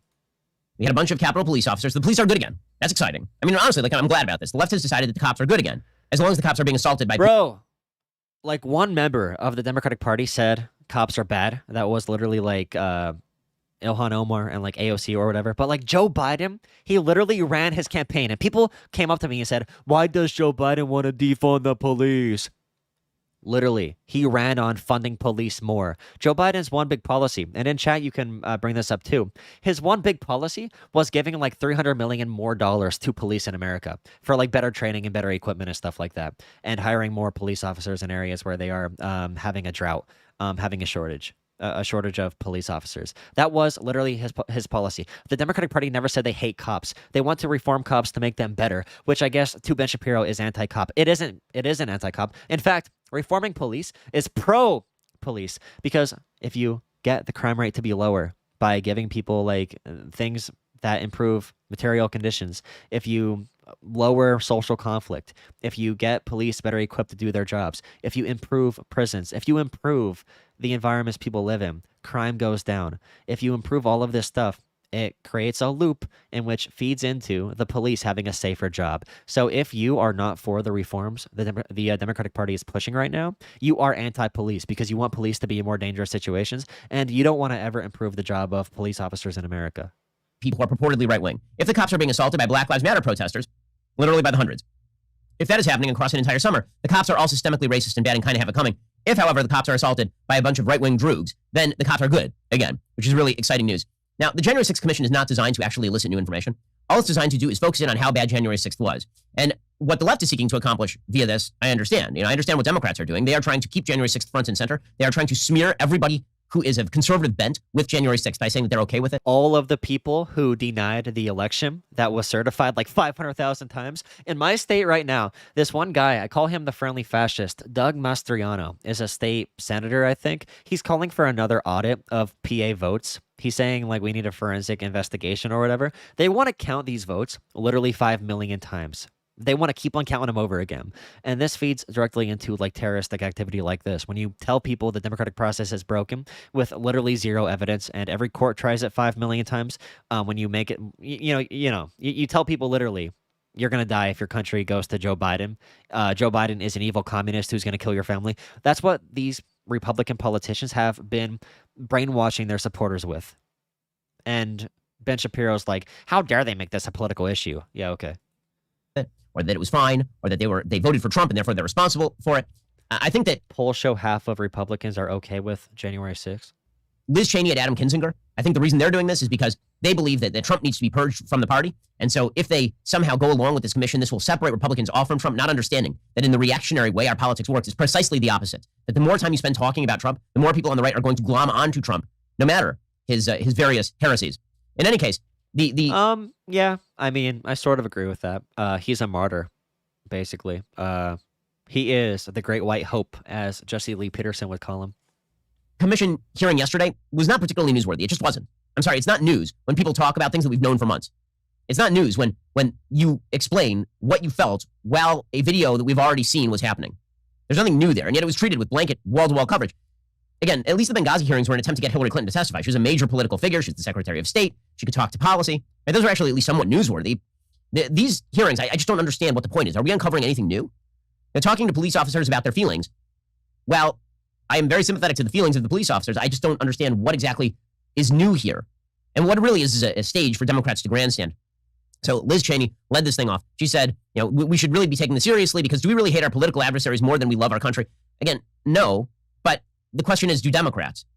Meaning, a little perspective here is necessary.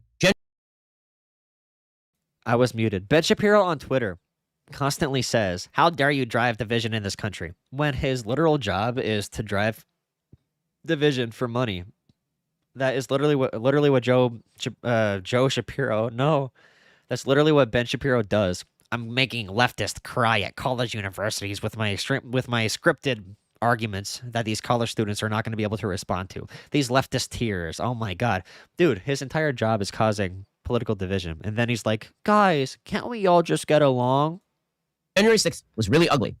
The stuff that Donald Trump said between November 4th and January 6th about the election was almost entirely not true. You know what, Ben Shapiro? You are one of the decent ones. You're one of the good ones on this. At least you admit the election conspiracies are not true. With that said, I'm not seeing a lot of love coming from the Democratic side of the aisle for Republicans when this entire commission is almost overtly designed to malign the entire Republican Party as complicit in January 6th. Here's Liz Cheney going along with that. The question for every one of us who serves in Congress, for every elected official across this great nation, indeed for every American, is this. Will we... By the way, January 6th, if people were truly protesting, and by the way, this was not the case whatsoever, but if they were protesting over some type of policy or some type of material thing, like, oh, you're going to take away Social Security or something. By the way, Trump wanted to cut Social Security. But if they were talking about an issue like that, or if rural America wanted to riot or protest over the opioid epidemic, I think that might be justified. Not what they did to the Capitol, but a mass protest would be justified. But it's not justified to protest any election that was certified 5 million times, and it's not justified to protest any election because your cult leader lost. If they wanted to do something else, maybe, dude. Adhere to the rule of law? Will we respect the rulings of our courts? Will we preserve the peaceful transition of power? Or will we be so blinded by partisanship that we throw away the miracle of America? I have a question. When was the miracle of America thrown away? Vice President Pence presided over the certification of the election. The idiots who ran into the Capitol building have all been arrested. They're going to jail. By the way, whenever I see the media do this routine about how this is the worst attack on the Capitol since 1812, the Capitol was bombed a few times during the 60s. Like the Senate building was bombed during the 60s. So I have some questions. Adam Schiff, who, if you wanted to make this, if you wanted this commission to be taken seriously, you would not put the clown that is Adam Schiff on stage. Adam Schiff is a clown. He's a clown who pitched a pump tent outside of the outside of the green room of CNN and left it there for 4 years, proclaiming that just around the corner lurked all of the information about Donald Trump's Russian collusion. And now he's out there trying to proclaim that January 6th was the worst thing that has ever happened to the country and ginning up some tears for the purpose. There's a lot of crying yesterday in this commission hearing. And I got to say, I'm pretty consistent. Yeah, they are using it to drive up sympathy. I think it's a worthy cause. That's politics. You gotta get more people to care about stuff, and you gotta make sure people are informed about stuff. Just saying the information is available doesn't mean everybody is informed about it. And it might be worth knowing the stories of the officers or whatever, because a lot of this is ideological.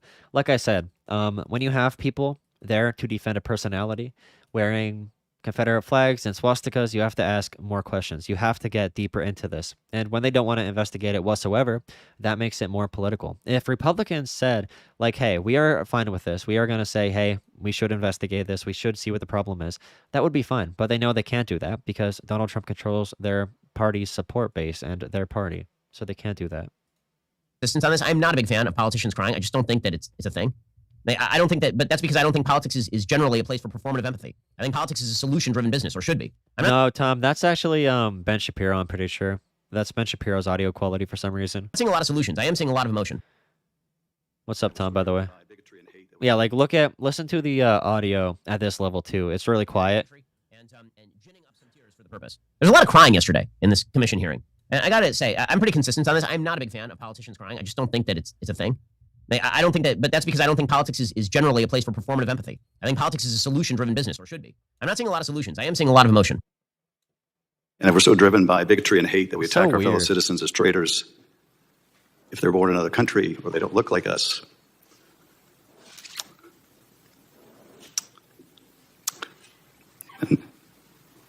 Oh my, yeah, okay. Good performance. Yes. John Lovett. Sorry, I'm sorry. I don't believe politicians, generally speaking, right or left, when they do this routine. And I certainly don't believe Adam Schiff, who I think is a congenital liar. So no, I don't buy it. I'm sorry, I don't buy the emotion there. I don't. I mean, you've had every opportunity to figure out what you're going to say, and what you come up with is that. All right. Okay, so then we had a bunch of Capitol Police officers describing the events in very colorful ways. And listen, I'm not going to doubt the accounts of the police officers. They did say, one of the police officers said something that wasn't true, said that Brian Sicknick was killed on site. That of course is not true. But I'm not going to doubt the experience of police officers who got beaten up trying to defend the Capitol building. But again, I will note that Democrats are very sympathetic toward a particular type of police officer depending on who does the beating. I'm sympathetic to these police officers because I'm sympathetic to all police officers. Has any, like, prominent Democrat said, I don't care about cops getting beaten? Has anybody ever said, like, oh, those cops had it coming to them? Because I literally saw I literally saw Tucker Carlson saying stuff like that about the Capitol Police. And didn't, like, Tim Pool say that too? Trying to stop criminality.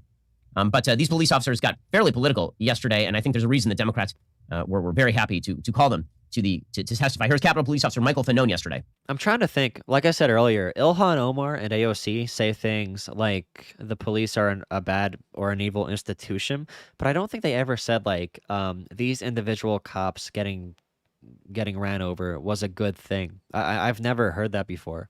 I've only seen that in really fringe circles on Twitter, which is all of Twitter. But like I've never seen any politician say anything like that. What makes the struggle harder and more painful is to know so many of my fellow citizens, including so many of the people I put my life at risk to defend, are downplaying or outright denying what happened. Dude, did you ever see the video of the one Republican lawmaker cowering behind a desk while a Capitol police officer was protecting him? And then the same Republican lawmakers who were shitting their pants turned around and said, oh yeah, the Capitol riot wasn't even a big deal, bro. Yeah, have more commissions. Have 10 commissions. These freaking slimy politicians were crying. They were peeing their pants behind Capitol police officers who were protecting them. And now they're going to turn their backs on them? Holy crap, I forget which one. Was it Grassley or something that did that? Tom McDonald? Tom McDonald, what? Feel like I went to hell and back to protect them and the people in this room. But too many are now telling me that hell doesn't exist. Imagine hiding behind a desk. You're hiding behind a desk and you're like, please, I don't want to die. I don't want to die. I don't want to die. Please, big officer, please protect me. And then later you're like, yeah, that wasn't even a big deal. I wasn't even scared. But then you're on camera running away. Like, okay. Hell actually wasn't that bad. The indifference shown to my colleagues is disgraceful. Wow. AOC is saying she was in danger. I wasn't scared for a second. Wow, AOC, you're such a baby. Meanwhile, on the camera, you see the guy, please, I gotta run. Like, come on. Oh my God. That makes for a good TV. I'm wondering what the indifference is. Like, really, who's totally indifferent about January 6th? Are there lots of people who are indifferent about it? Or are there people who are saying January 6th was horrifying? Yeah, like 2/3 of the Republican Party doesn't care that much.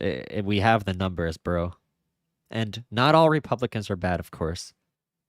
But I just know a lot of Republicans don't think this was a big deal. Terrible. And the people who are the criminals should go to jail. And also, that riot, I which would it was, say a lot of Republicans are really good people.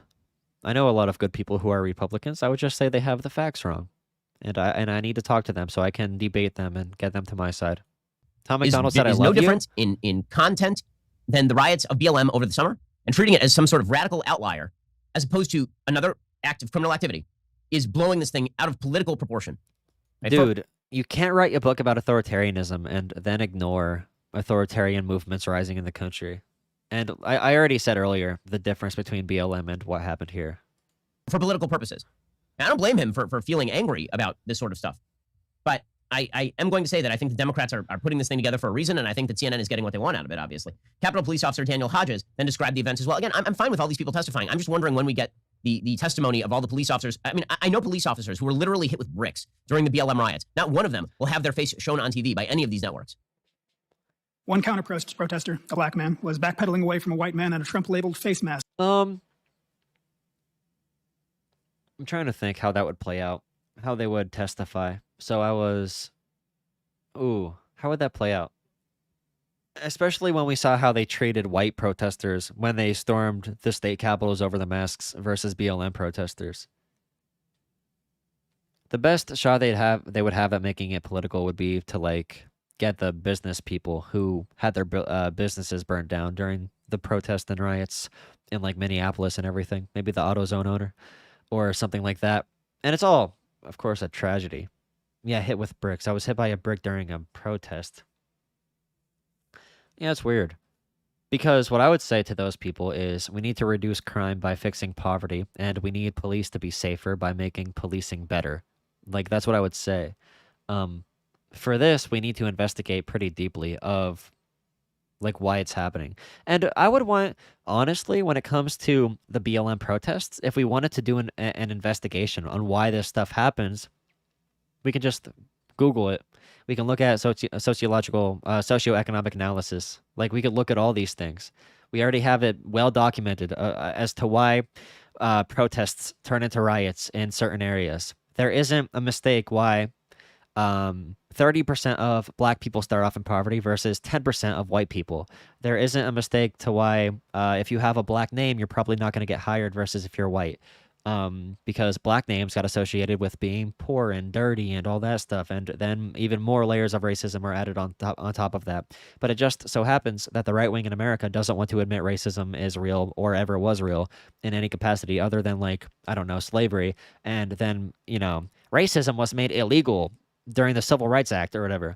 That's what they typically say. So we can investigate the Capitol riot. We can investigate why other riots happen for BLM too. Why after a black man gets shot by the cops, who's like unarmed on camera, why that happens. But we already have done investigations on that and we know the answer, but Republicans don't want to listen to that. So we should investigate this too, because this is a new phenomenon that needs to be looked at. We need to know why the white rage is happening. As they want to say, white rage. I don't like that term. I hate that term because it makes it too political if you put like a race in there. But I'd rather, it's hard to talk about it without talking about white people, huh?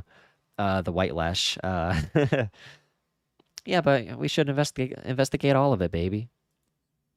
Was closely and if not enough people care about what happened here, I think this is very threatening to our democracy, and I can do 2 hours about that if anybody ever wanted to debate that. I can say why what happened at the Capitol is literally existential for our democracy, and why we should bring more attention to it. Even if it takes theatrics, so be it. Somebody needs to put more spotlight on this issue. It's going to get hard to people. It's going to get hard to get people to care about these issues correctly. Following him with an outstretched arm. Myself and my colleague first arrived and physically separated the two, but a crowd of Donald Trump's people had gathered. Okay, so for the police at the Capitol, when they let people in, they were very outnumbered. In that situation, you are probably not going to fight, because if you fight, you're going to get trampled. So let's say you are guarding a couple steel gates at the Capitol walls. You're one guy versus 50 protesters. If you look accepting to those protesters and say whatever, come on in, that actually makes sense, because one, they're not going to beat you to death, which they would beat you to death if you tried fighting them. Two, you can move them to a better place to handle. So if you have a limited number of people, sometimes you want to let them get to a different area because you don't want to die. You're going to get beaten to death. You can't stop them. Plus, you want to get them into an area where you can curtail them better because they were so undermanned. Am I saying there was no bad play by the officers? They did show restraint or whatever. Sure. But you never know what's going to happen. I saw somebody say you should shoot one of the protesters. That doesn't work. Then they all charge you. What do? Do you shoot everybody? Literally everybody? What happens if you shoot every person that you can and then they charge you and then they get to you? You don't have 5 million bullets. Plus, you don't want to kill. Yeah, you don't want to do that. So you can't really say much about what the cops did because of those facts about like how you control a situation like that. You have to look more at like why were they unprepared with like the mayor, with the police, with the intelligence agencies, which there's been a lot of literature and investigations on that stuff. They attempted to bait the counter-protester into attacking, shouting insults such as, "Your mother's a whore," and accusing of hiding behind the cops. Cut off from our leadership, which was at the front of our formation, we huddled up and assessed the threats surrounding us. One man tried and failed to build rapport with me, shouting, "Are you my brother?" Another takes a different tack, shouting, "You will die on your knees." Yeah, I mean, that's ugly and horrifying and worthy of remembering. Is it a transformative moment in American politics?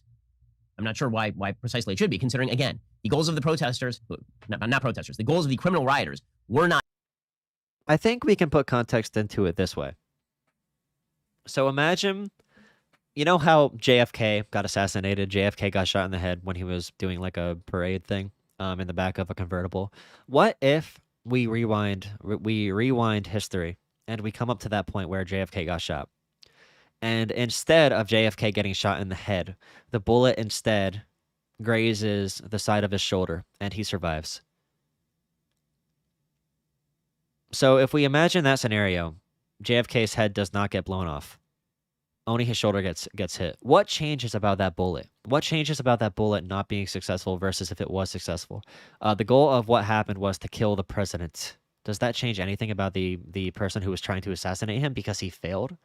Just like this Capitol situation, just because the overturning of our democratic process failed, just because the people with bombs and with zip ties and with weapons, just because those people didn't actually get to kill Congress people, just because those people didn't actually get to capture Congress people, just because the Trump army, whatever you want to call them, just because they could not do their mission successfully doesn't change the relevancy of what happened. Just in the same way, like I said, of, the bullet, if the bullet that killed JFK would have shot his shoulder instead and he survives it, that person who shot the bullet, it still matters in the same capacity. The outcome doesn't change what almost did happen. In this scenario, you cannot just look at the outcomes.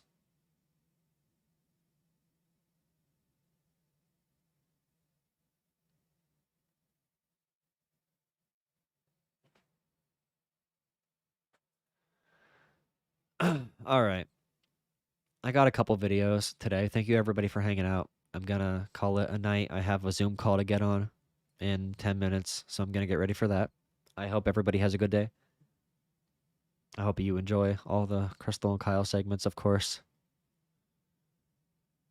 I will keep on making the exact same segment about Krystal and Kyle until I die.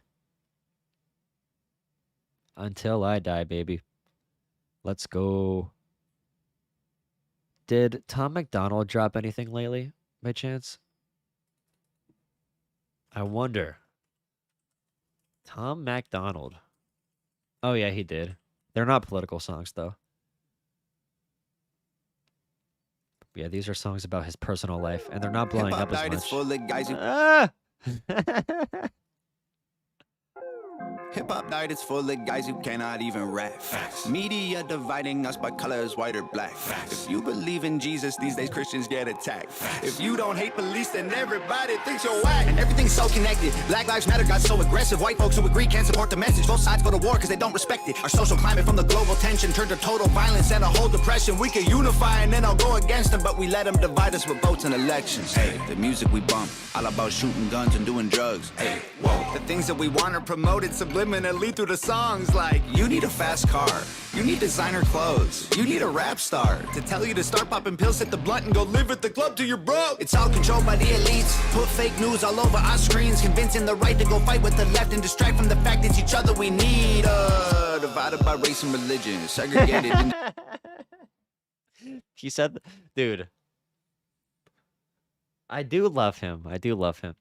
White men are under attack, so are Christians. That's the fact. They're trying to divide us right now. Insiders in Washington. Dude. I gotta listen more. The teams, you a white supremacist. If you're not, I guess you Antifa.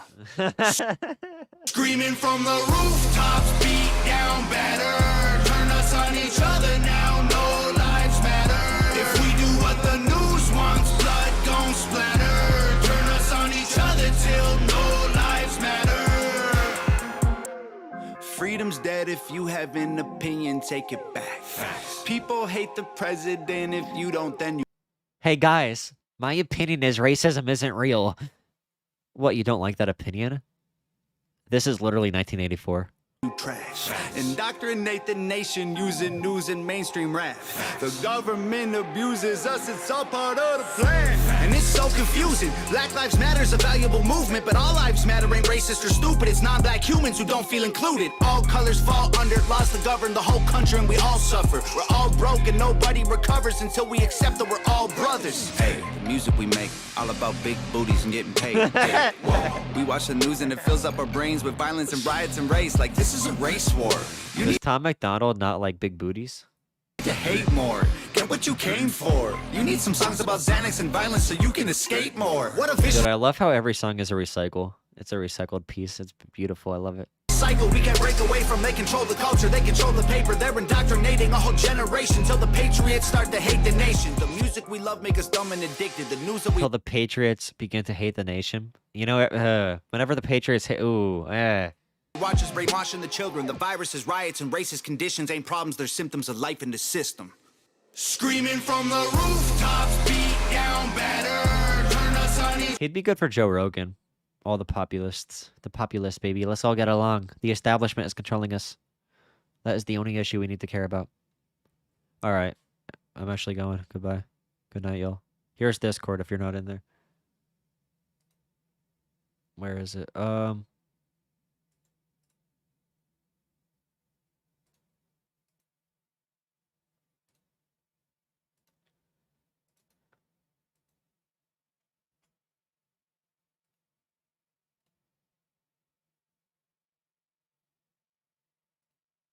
Yoshi.